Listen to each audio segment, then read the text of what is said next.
तो चलिए फिर शुरुआत करते हैं एक्सरसाइज 6.3 के लेक्चर नंबर 2 की। आज क्वेश्चन नंबर 9 से हम स्टार्ट करेंगे। तो ध्यान से पहले पढ़ लेते हैं क्या लिखा हुआ है सवाल के अंदर। तो क्वेश्चन इस तरह से है कि find the point on the curve this. इस कर्व के ऊपर हमें पॉइंट्स पता लगाने हैं, जैसा हमने पिछले सवालों में भी सवाल नंबर 7 और 8 में किया था, बिल्कुल वैसे ही है। तो इस कर्व के ऊपर हमें पॉइंट्स पता लगाने हैं eight which the tangent is this, और वो पॉइंट पता लगाने हैं जहाँ पर टेंजेंट की इक्वेशन ये होगी। तो एक रफ फिगर बनाकर हम इसको समझने की कोशिश करेंगे। ध्यान से देखिएगा ज़रा। मान लेते हैं कि ये वो कर्व है जिसकी बात हो रही है, और इसके ऊपर जहाँ पर ये टेंजेंट ड्रॉ की जाएगी उस पॉइंट का हमें पता लगाना है, मतलब ये वाला पॉइंट हमें निकालना है। और ये जो टेंजेंट है इसकी इक्वेशन हमें पहले से ही गिवन है, y = x - 11। तो इस सवाल को करने के लिए हम क्या करेंगे कि ये जो कर्व की इक्वेशन दे रखी है इससे हम निकालेंगे slope of tangent to the curve. और ये जो आप टेंजेंट की इक्वेशन देख रहे हैं इससे भी आप टेंजेंट की स्लोप निकाल सकते हैं, y = mx + c वाला फॉर्मूला इस्तेमाल करके। ये y = mx + c जो है वो इक्वेशन की एक स्टैंडर्ड फॉर्म होती है जिसकी मदद से भी हम स्लोप निकाल सकते हैं ईजीली। पहले हम एक काम करते हैं कि इस इक्वेशन से, जो कर्व की इक्वेशन है, इससे हम slope of tangent to the curve find करने की कोशिश करते हैं। तो slope of tangent to the curve निकालने के लिए y का जो डिफरेंशिएशन है वो हो जाएगा dy/dx, x³ का डिफरेंशिएशन हो जाएगा 3x², 11x का डिफरेंशिएशन 11 हो जाएगा, और 5 का डिफरेंशिएशन क्या हो जाएगा 0। तो हमने इस कर्व के ऊपर जो टेंजेंट होगी उसकी स्लोप इस तरह से निकाल ली है। लेकिन क्योंकि हमें टेंजेंट की इक्वेशन भी दे रखी है तो इससे भी हम क्या कर सकते हैं, टेंजेंट की स्लोप निकाल सकते हैं। तो हमें टेंजेंट की जो इक्वेशन दे रखी थी उसको लिखा हमने पहले y = x - 11। अब हम इस इक्वेशन को y = mx + c से क्या करवाएंगे, कंपेयर। तो जब हम इसको y = mx + c से कंपेयर करवाएंगे तो साफ पता चलेगा कि m की वैल्यू जो है वो 1 है। देखिए ज़रा, y = mx + c, तो यहाँ पर m की जो वैल्यू है वो कितनी है, 1 है। देयरफॉर स्लोप ऑफ टेंजेंट,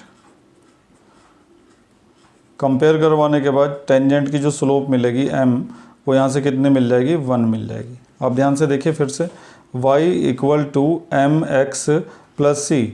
तो जब हम इसको इससे कंपेयर करवाएंगे, मैं इसको ऐसे भी लिख के दिखा सकता हूँ आपको, y = 1 × x और प्लस माइनस का 11। तो अब देखिए y = mx + c, तो m जो है उसकी वैल्यू कितनी आ रही है, 1 आ रही है। तो यहाँ से ये टेंजेंट की इक्वेशन है, इससे जो उसकी स्लोप निकली है वो 1 निकली है, और वहाँ से टेंजेंट की स्लोप कितनी निकली है, 3x² - 1। तो ये भी उसी टेंजेंट की स्लोप है, और जो हमने अभी निकाली है वो भी उसी टेंजेंट की स्लोप है। ये हमने कैसे निकाली, कर्व की इक्वेशन का डिफरेंशिएशन करके टेंजेंट की स्लोप निकाली गई है। और ये वाली स्लोप कहाँ से निकली, जो टेंजेंट की इक्वेशन दे रखी थी उसको y = mx + c से कंपेयर करवा के निकली है। अब दोनों क्योंकि एक ही टेंजेंट की स्लोप हैं इसलिए दोनों को एक दूसरे के इक्वल पुट किया जा सकता है। तो हम क्या करेंगे कि वो जो स्लोप वहाँ पर निकली है 3x² - 11, उसको इस वाली स्लोप के क्या कर देंगे, इक्वल पुट कर देंगे।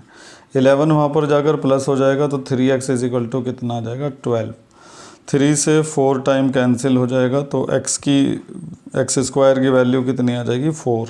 इसके बाद यहाँ से ना x की हमें 2 वैल्यू मिलेंगी, क्योंकि जब हम स्क्वायर हटाएंगे तो स्क्वायर रूट दूसरी साइड लग जाएगा। तो x की हमें 2 वैल्यू मिलेंगी इस तरह से, +-2।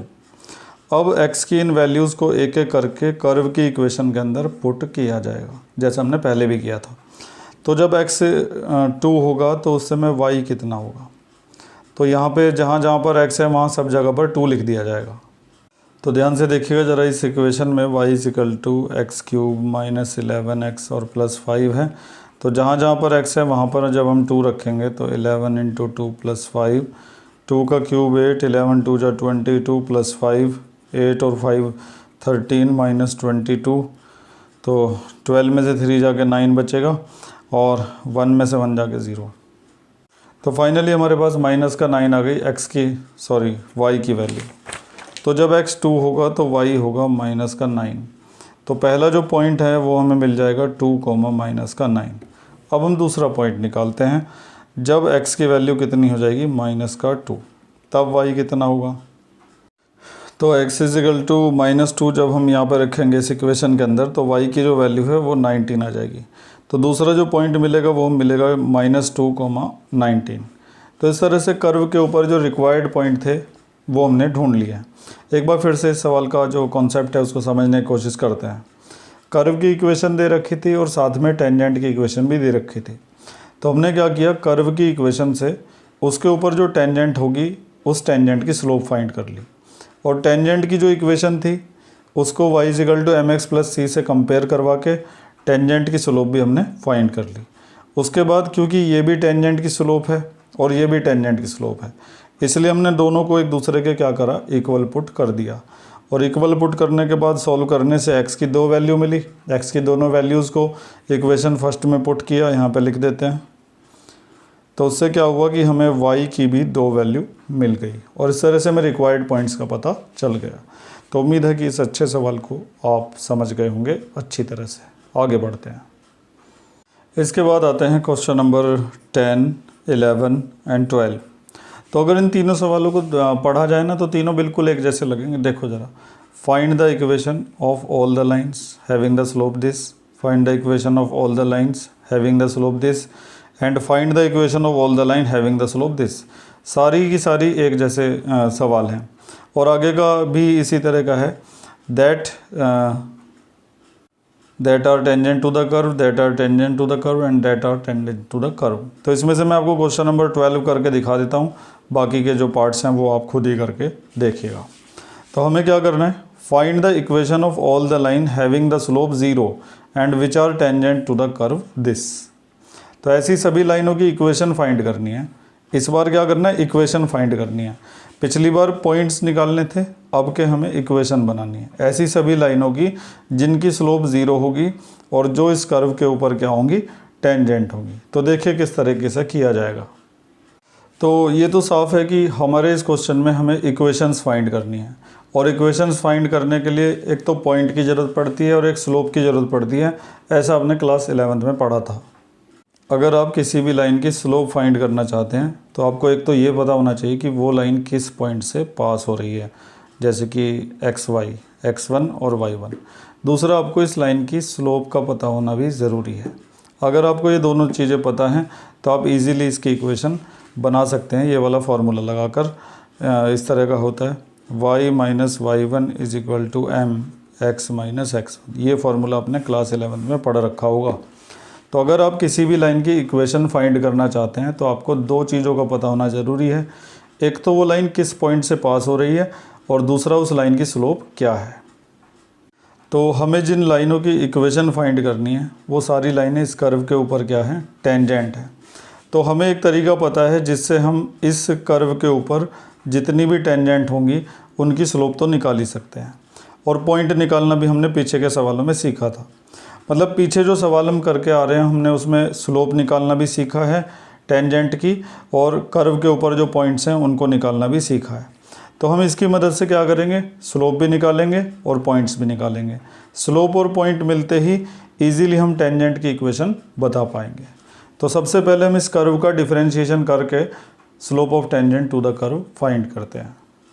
तो इस कर्व का डिफरेंशिएशन करके स्लोप ऑफ टेंजेंट निकालने के लिए हम क्वोशिएंट रूल का इस्तेमाल कर रहे हैं। तो डिनोमिनेटर का हमने स्क्वायर कर दिया है।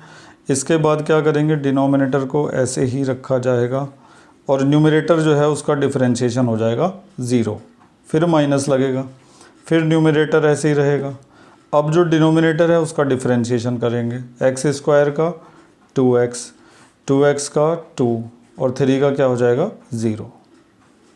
ठीक है, आगे क्या होगा, 0 की इस पूरे में मल्टीप्लाई होके ये तो बन जाएगा 0, और -1 की मल्टीप्लाई इसमें कर देते हैं या फिर इसमें से 2 कॉमन निकाल लेते हैं, तो अंदर रह जाएगा x माइनस 1 और नीचे क्या बचेगा, x square minus 2x plus 3 का होल स्क्वायर। एक और चीज़ है कि हाँ 2 कॉमन निकालना ही ठीक है वैसे। तो ये आ गई slope of tangent to the curve. अब हमें एक चीज़ दे रखी है कि इस कर्व के ऊपर जितनी भी टेंजेंट्स हैं उनकी जो स्लोप है वो क्या है, 0 है। तो लिखते हैं अकॉर्डिंग टू क्वेश्चन ये जो स्लोप आएगी ये किसके इक्वल आएगी, 0 के इक्वल। तो हमने यहाँ पे लिख दिया है कि हमारे क्वेश्चन के अकॉर्डिंग जो स्लोप ऑफ टेंजेंट है वो इक्वल टू 0 होगी। लिखा हुआ है साफ साफ कि जिन लाइनों की हम इक्वेशन फाइंड कर रहे हैं वो कर्व के ऊपर टेंजेंट हैं और उनकी स्लोप क्या है, 0 है। तो ये जो हमने स्लोप निकाली है टेंजेंट की, हम इसको क्या करेंगे, 0 के इक्वल पुट कर देंगे। तो हमने क्या करा कि यहाँ पे जो slope of tangent to the curve निकाली है उसको अकॉर्डिंग टू क्वेश्चन किसके इक्वल रख दिया है, 0 के। अब क्या है ना, ये पूरा जाके 0 में मल्टीप्लाई हो जाएगा तो 0 बन जाएगा। और यहाँ पर रह जाएगा माइनस का 2 into x minus 1 is equal to 0। -2 भी 0 के नीचे जाएगा डिनोमिनेटर में तो वो भी 0 बन जाएगा। फाइनली हमें x की वैल्यू कितनी मिल जाएगी, 1। अब ये जो हमें x की वैल्यू मिली है इससे हम करेंगे 2 काम। पहला काम तो ये होगा, x की इस वैल्यू को कर्व की जो इक्वेशन है ना उसके अंदर हमेशा की तरह से पुट करेंगे तो हमें पॉइंट का पता लग जाएगा। कर्व के ऊपर जो पॉइंट होगा, जैसे मान लो ये कर्व है और ये टेंजेंट है तो हमें इस पॉइंट का पता लग जाएगा। अब हमें पॉइंट पता लग चुका है और इसके अलावा हमें टेंजेंट की स्लोप भी चाहिए। तो टेंजेंट की स्लोप तो हमें पहले से ही पता है, वो क्या है, 0 है।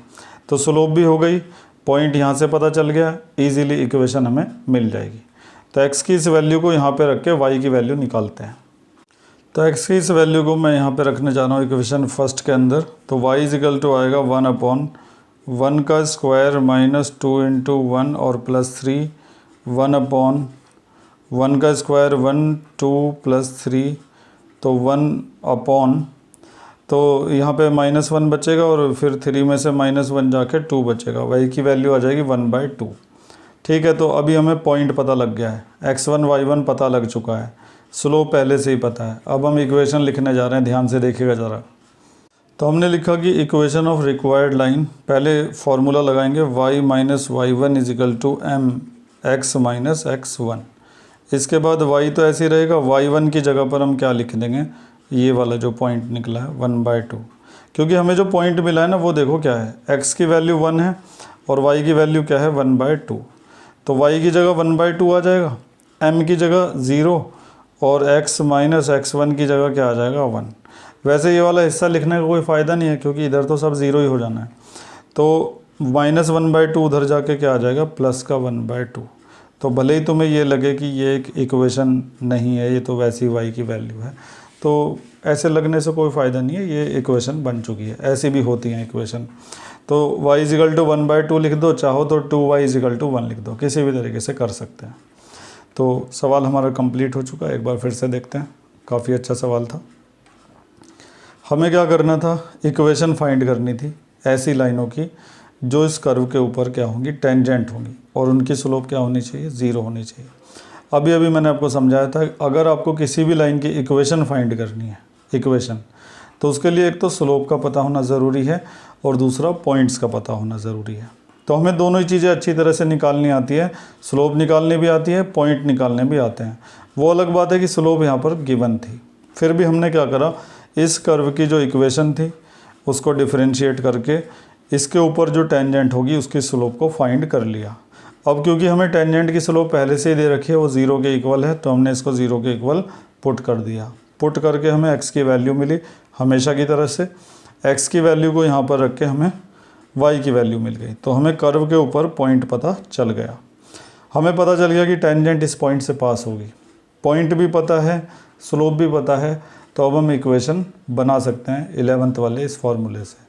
तो y minus y1 is equal to m x minus x1 लगाया और आसानी से हमने इक्वेशन जो है उसको फाइंड कर लिया। अब मुझे उम्मीद है कि बचे हुए 2 सवाल भी आप इजीली कर सकते हैं। चलिए खैर, अब समझना शुरू करते हैं एक और इम्पोर्टेंट सवाल को। Question number 13, find the points. देखो फिर से पॉइंट ही निकालना है। अभी तक हम कई सवालों में पॉइंट्स निकाल चुके हैं, तो पॉइंट निकालना हमारे को अच्छी तरह से आता है। Find the point on the curve. इस बार कर्व की इक्वेशन थोड़ी सी अलग है और ये इक्वेशन को आप जानते हैं अच्छी तरह से कि ये किसकी इक्वेशन होती है, ये एलिप्स की इक्वेशन होती है। 11th में हमने पढ़ रखा है इसके बारे में।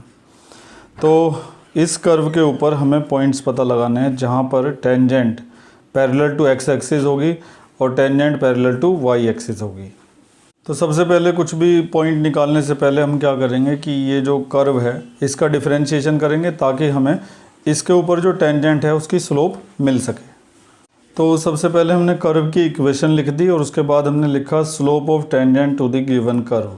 तो उसके लिए हमें इसका डेरिवेटिव फाइंड करना पड़ेगा। ध्यान से देखिएगा किस तरह से डेरिवेटिव आएगा। 1/9 कांस्टेंट है, एक्स स्क्वायर का क्या हो जाएगा 2x, 1/16 भी कांस्टेंट है, वाई स्क्वायर का क्या हो जाएगा 2y, और फिर y का भी हमें करना पड़ेगा dy/dx। 1 का डिफरेंशिएशन क्या हो जाएगा 0। डिफरेंशिएशन आपने अच्छे से चैप्टर 5 में सीखा हुआ है।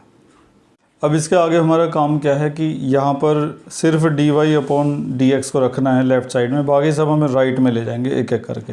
उससे भी पहले 2 कॉमन निकालेंगे और उसको 0 में भेज देंगे। तो आप ये समझ लो कि 2 हमने कॉमन निकाला और 0 में भेज दिया, 0 में जाके 0 हो गया। अब जो बचा उसको लिख लेते हैं, x/9 बचेगा और y/16 साथ में dy/dx = 0। इसके बाद x/9 उधर जाके माइनस हो जाएगा, तो y/16 dy/dx = माइनस का x/9। फिर ये भी उधर ही चला जाएगा, 16 ऊपर y नीचे, तो dy/dx = माइनस का x/9। 16 x में जाके मल्टीप्लाई हो जाएगा और y जो है वो डिवाइड में आ जाएगा। तो फाइनली हमारे पास dy/dx की जो वैल्यू आएगी वो इस तरह से आएगी, माइनस का 16/9 x/y। ये वैल्यू आ चुकी है dy/dx की। मतलब dy/dx तो निकल गया, लेकिन ये निकला क्या है, ये निकली है slope of tangent to the curve. अब हमारी जो टेंजेंट है वो क्या है, पैरेलल टू एक्स एक्सिस है, और हम अच्छी तरह से जानते हैं कि अगर कोई भी लाइन एक्स एक्सिस के पैरेलल होती है तो उसकी स्लोप होती है 0 के इक्वल। पहले भी बताया जा चुका है, एक बार फिर बताता हूँ। तो मैंने यहाँ पे साइड में फिगर बना दी है। कोई भी लाइन अगर एक्स एक्सिस के पैरेलल होती है तो जो उसकी स्लोप होती है वो क्या होती है 0। ऐसा इसलिए होता है क्योंकि ये लाइन एक्स एक्सिस के साथ 0 डिग्री का एंगल बनाएगी, और 0 डिग्री का एंगल बनाने की वजह से m = tan थीटा, और थीटा जो है वो 0 हो गया, और tan 0 की वैल्यू कितनी होती है 0। इसीलिए कोई भी लाइन जब भी एक्स एक्सिस के पैरेलल होगी तो आप उसकी स्लोप को क्या लेंगे, 0 लेंगे। तो अभी हमने ये जो स्लोप निकाली है ना अपनी टेंजेंट की, क्योंकि ये एक्स एक्सिस के पैरेलल है इसलिए स्लोप को 0 के इक्वल पुट करेंगे। तो हमने यहाँ पर लिख दिया है कि because the tangent is parallel to x axis therefore उसकी जो स्लोप है वो किसके इक्वल हो जाएगी 0 के। तो ये स्लोप है माइनस का 16/9 x/y = 0। अब यहाँ से क्या होगा ना कि x को छोड़ के सबको 0 में ले जाएंगे, सब 0 ही हो जाएंगे जाके। ये 9y 0 में जाके मल्टीप्लाई 0 हो गया, -16 भी उसके नीचे 0 में चला जाएगा। तो फाइनली x की वैल्यू हमें क्या मिल जाएगी, 0 मिल जाएगी। अब x की इस वैल्यू को हर बार की तरह से कर्व की जो इक्वेशन है उसके अंदर पुट कर दिया जाएगा। तो जब x की वैल्यू 0 हम यहाँ पे रखेंगे ना इस जगह पे, तो ये सारा 0 बन जाएगा। 0 + y² = 1। फिर 16 वहाँ जाके मल्टीप्लाई हो जाएगा, तो y² की वैल्यू आ जाएगी 16। स्क्वायर हटा के अंडर रूट लगाएंगे तो y की 2 वैल्यू आएंगी +-4। तो अब हमारे जो रिक्वायर्ड पॉइंट होंगे वो देखिए ज़रा क्या होंगे। x तो 0 ही निकला है, तो y की 2 वैल्यू हैं, एक तो +4 है और दूसरी वैल्यू है -4। तो हमारे रिक्वायर्ड पॉइंट 2 आएंगे, एक 0,4 और एक 0,-4। एक बार फिर से समझ लेते हैं। तो ये क्वेश्चन भी बाकी सवालों के जैसा ही था। सबसे पहले जो कर्व हमें दिया था उसका डिफरेंशिएशन करा, डिफरेंशिएशन करके उसके ऊपर जो टेंजेंट होगी उसकी स्लोप फाइंड करी, सबसे नीचे ये रही। अब हमें ये पता था कि जो टेंजेंट है वो एक्स एक्सिस के पैरेलल है। अगर टेंजेंट एक्स एक्सिस के पैरेलल है तो उसकी स्लोप किसके इक्वल हो जाएगी, 0 के। एक्स की वैल्यू निकल गई, एक्स की वैल्यू वहाँ पे पुट करके वाई की वैल्यू भी आ गई, और इस तरह से हमें 2 पॉइंट का पता चल गया। अब सेकेंड पार्ट में हम ये देखेंगे कि अगर टेंजेंट वाई एक्सिस के पैरेलल होगी तो क्या होगा। तो हमने यहाँ पर लिख दिया है कि tangent is parallel to y axis. तो अगर टेंजेंट वाई एक्सिस के पैरेलल होती है तो क्या होता है, एक फिगर की मदद से समझेंगे। तो इस फिगर की मदद से हम समझेंगे। देखिए ये मैंने यहाँ पे एक कर्व बना दिया है, और ये एक रफ फिगर है, ये केवल आपको समझाने के लिए बनाई जा रही है। तो इस कर्व के ऊपर ये टेंजेंट जो ड्रॉ की गई है ये इस समय वाई एक्सिस के क्या है, पैरेलल है। अगर टेंजेंट वाई एक्सिस के पैरेलल है तो जो नॉर्मल होगा वो किसके पैरेलल होगा, एक्स एक्सिस के। तो बस हमें इतनी सी बात का ध्यान रखना है कि अगर टेंजेंट वाई एक्सिस के पैरेलल होगी तो जो नॉर्मल होगा वो एक्स एक्सिस के पैरेलल होगा। तो उस केस में कि जो नॉर्मल की स्लोप होगी वो किसके इक्वल हो जाएगी, 0 के। क्योंकि अभी हमने पढ़ा था कि अगर कोई भी लाइन एक्स एक्सिस के पैरेलल होती है तो उसकी स्लोप 0 होती है। तो अगर टेंजेंट वाई एक्सिस के पैरेलल है तो नॉर्मल पैरेलल हो जाएगा एक्स एक्सिस के, जिसकी वजह से नॉर्मल की स्लोप क्या हो जाएगी 0। तो हम सेकंड केस में क्या करेंगे, स्लोप ऑफ नॉर्मल फाइंड करेंगे। अब देखिए ज़रा कि स्लोप ऑफ टेंजेंट तो हमने पहले से ही निकाल रखी है, ये है, और स्लोप ऑफ टेंजेंट से ही स्लोप ऑफ नॉर्मल कैसे निकलेगा। तो हम अच्छी तरह से जानते हैं कि अगर स्लोप ऑफ टेंजेंट निकाल रखी तो उसे स्लोप ऑफ नॉर्मल कैसे निकालते हैं। स्लोप, तो ये फॉर्मूला होता है माइनस का 1/dy/dx, मतलब जो भी टेंजेंट की स्लोप निकली है उसका रेसिप्रोकल करेंगे और साथ में साइन चेंज भी कर देंगे। तो इसका रेसिप्रोकल कर लो पहले, तो 9y ऊपर चला जाएगा, 16x जो है वो नीचे आ जाएगा। साइन वहाँ पे माइनस का था तो यहाँ पे साइन क्या हो जाएगा, प्लस का।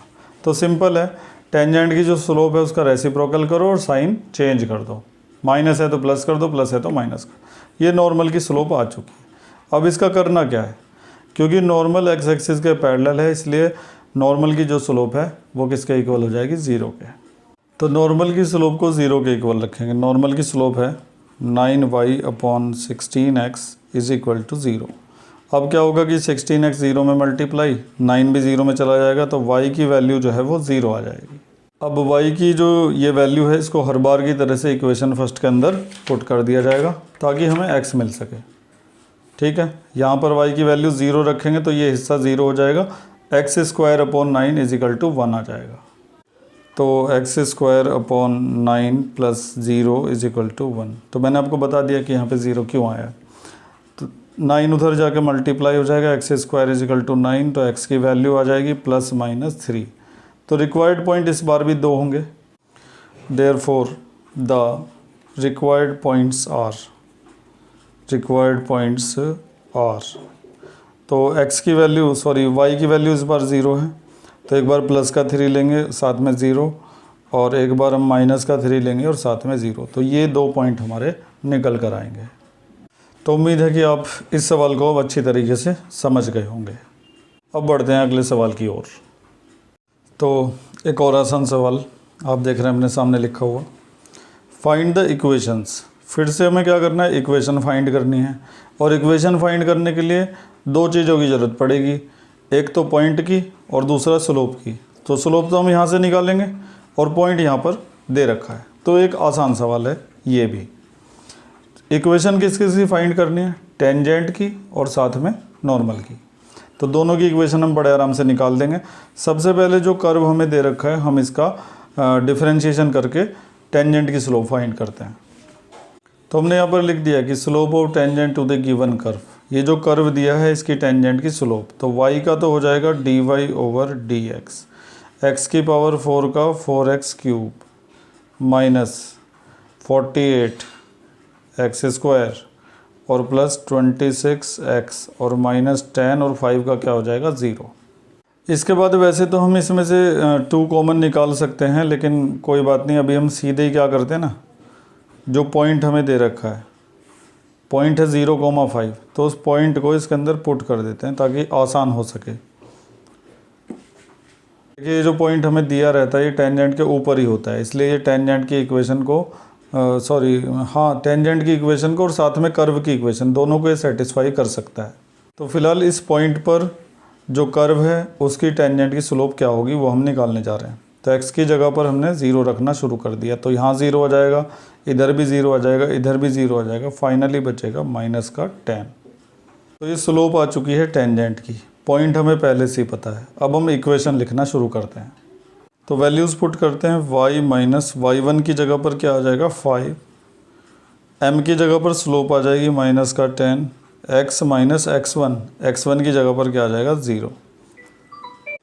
तो इसके बाद क्या है ना, y - 5 ऐसे ही रहेगा, -10 को x में मल्टीप्लाई कर देंगे तो -10x आ जाएगा। फिर सब कुछ इधर ही ले आते हैं लेफ़्ट साइड में ही। तो 10x को इधर लाने के बाद 10x प्लस का हो जाएगा, y वहाँ पर पहले से ही है, 5 को उधर ले जाओ स्टैंडर्ड फॉर्म में लाने के लिए, और ये तुम्हारी इक्वेशन बन चुकी है। ये देखो, तो ये हमारी टेंजेंट की इक्वेशन आ चुकी है। लेकिन अभी हमें नॉर्मल की इक्वेशन भी फाइंड करनी है, क्योंकि यहाँ पर देखिए लिखा हुआ है टेंजेंट की इक्वेशन भी निकालनी है, नॉर्मल की इक्वेशन भी निकालनी है। तो नॉर्मल की इक्वेशन के लिए भी पॉइंट चाहिएगा और स्लोप चाहिए। तो स्लोप तो यहाँ से निकलेगी, टेंजेंट की जो स्लोप है ना उसका रेसिप्रोकल करके साइन चेंज कर देंगे, नॉर्मल की स्लोप आ जाएगी। और पॉइंट ये है ही। अब एक फिगर, मैं आपको एक फिगर बना के ये दिखा देता हूँ कि ये पॉइंट टेंजेंट, नॉर्मल और कर्व तीनों के लिए कैसे काम करता है। तो इस फिगर को देखकर आप शायद ज़्यादा बेहतर समझ पाएंगे। देखिए ये एक कर्व है, ये उसके ऊपर टेंजेंट है और ये उसके ऊपर क्या है, नॉर्मल है। और आप ध्यान से देखिए तीनों जो हैं वो एक ही पॉइंट से पास हो रहे हैं। तो ये एक पॉइंट तीनों की इक्वेशन को सेटिस्फाई कर सकता है, कर्व की भी, टेंजेंट की भी, नीचे टेंजेंट की भी, और जो नॉर्मल की हम बनाएंगे उसको भी। तो इस पॉइंट को तीनों इक्वेशंस के अंदर आप पुट कर सकते हैं बेझिझक। तो फिलहाल हम सबसे पहले स्लोप ऑफ नॉर्मल निकालते हैं। Slope of normal to the curve. तो जो टेंजेंट की स्लोप है उसका हमें रेसिप्रोकल करना होता है और साथ में साइन चेंज करना होता है, माइनस है तो प्लस बन जाए। नॉर्मल की स्लोप आ चुकी है, पॉइंट वही काम करेगा, इक्वेशन बनाते हैं देयरफॉर। तो नॉर्मल भी तो एक लाइन ही है ना, भले ही वो नॉर्मल है लेकिन है तो वो एक लाइन ही। और लाइन की इक्वेशन के लिए क्या लिखेंगे, y minus y1 is equal to m x minus x1। तो y ऐसे ही रहेगा, y1 की जगह पर क्या आ जाएगा 5, m की जगह पर 1/10, x माइनस x1 की जगह पर क्या आ जाएगा 0। 10 इधर मल्टीप्लाई हो जाएगा तो 10y minus 50 is equal to x। इसके बाद क्या है ना कि 10y को उधर ले जाएंगे क्योंकि x को हमें प्लस का ही रखना होता है। तो x 10y उधर जाके माइनस का, 50 यहीं पे रह जाएगा, या 50 को भी उधर ले जाओ, प्लस का बना लो ले जाकर। तो कुल मिला के x माइनस 10y और 50 भी जब उधर जाएगा, उधर जाके प्लस का हो जाएगा, इज इक्वल टू रह जाएगा 0। तो इस तरह से हमारी नॉर्मल की इक्वेशन भी बन चुकी है। आप इसको यहाँ तक ले आओ चाहे ऊपर छोड़ दो, उससे कोई ख़ास फ़र्क नहीं पड़ने वाला। तो हम देख रहे हैं लगातार कि इस एक्सरसाइज के सवाल बड़े आसान हैं और सारे के सारे करीब करीब एक जैसे। सब में हमें पॉइंट निकालने पड़ रहे हैं, स्लोप निकालनी पड़ रही हैं, और अब जैसे जैसे हम आगे बढ़ रहे हैं हमें इक्वेशंस भी बनानी पड़ रही हैं, टेंजेंट की भी और नॉर्मल की भी। क्वेश्चन 14 के अंदर काफ़ी सारे पार्ट हैं, मैं इसका एक और पार्ट आपको करके दिखा देता हूँ। तो अभी हमने क्वेश्चन 14 का पार्ट फर्स्ट कंप्लीट किया है और अब मैं आपको सीधे इसका 5th पार्ट करके दिखाता हूँ। बीच के आप खुद करके देखिएगा। चलिए तो फिर समझने की कोशिश करिएगा 5th पार्ट को, थोड़ा सा अलग है बाकी सारे पार्ट से। तो अभी हमें इसका क्या है कि कर्व दे रखा है, कर्व की इक्वेशन, और इसको डिफरेंशिएट करके हमें सबसे पहले स्लोप ऑफ नॉर्मल निकालनी पड़ेगी, स्लोप ऑफ टेंजेंट निकालेंगे पहले। तो इसका डिफरेंशिएशन करने के लिए पैरामीट्रिक डिफरेंशिएशन का इस्तेमाल किया जाएगा क्योंकि इसके अंदर 3 वेरिएबल हैं, x, y और t। तो पहले निकलेगा dx अपॉन dt, उसके बाद निकलेगा dy अपॉन dt, और उसके बाद निकलेगा जाके dy ओवर dx। तो सबसे पहले हम dx ओवर dt निकालते हैं। तो cos t का क्या हो जाएगा, माइनस का sin t। इसके बाद निकालेंगे हम dy ओवर dt, तो sin t का क्या हो जाएगा, cos t। अब निकलेगा dy ओवर dx। तो dy ओवर dx निकालने के लिए इसको इससे कर दिया जाएगा डिवाइड। तो cos t divided by minus का sin t, तो फाइनली क्या आ जाएगा, माइनस का cot t। और t की वैल्यू जो दे रखी है अब उसको पुट किया जाएगा dy over dx at t is equal to π/4। तो माइनस का cot t की जगह पर π/4 रखेंगे और cot π/4 की वैल्यू क्या होती है 1, और माइनस वहाँ पे पहले से ही लगा हुआ है। तो स्लोप ऑफ टेंजेंट आ चुकी है। स्लोप ऑफ टेंजेंट आने के बाद अब हम इक्वेशन लिखते हैं, equation of tangent, equation of tangent. तो टेंजेंट की इक्वेशन लिखने के लिए y minus y1 is equal to m x minus x1। तो y तो ठीक है, y1 की जगह आपका ये वाला पॉइंट आएगा और x1 की जगह आपका ये वाला पॉइंट आएगा, लेकिन आपको इनमें थोड़ा सा काम और भी करना पड़ेगा। जैसे कि x is equal to cos t दे रखा है, तो यहाँ पे क्या है ना कि t की जो वैल्यू है वो भी रखनी पड़ेगी π/4। तो ये आपका आ जाएगा 1/√2, cos 45 यानी कि 1/√2।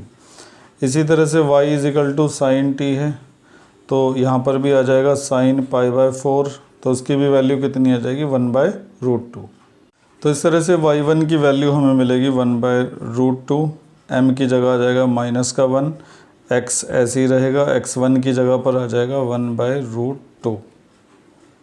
इसके बाद क्या करेंगे कि y माइनस 1/√2 ऐसे ही रहेगा, -1 को मल्टीप्लाई करेंगे तो माइनस का x और प्लस का 1/√2 आ जाएगा।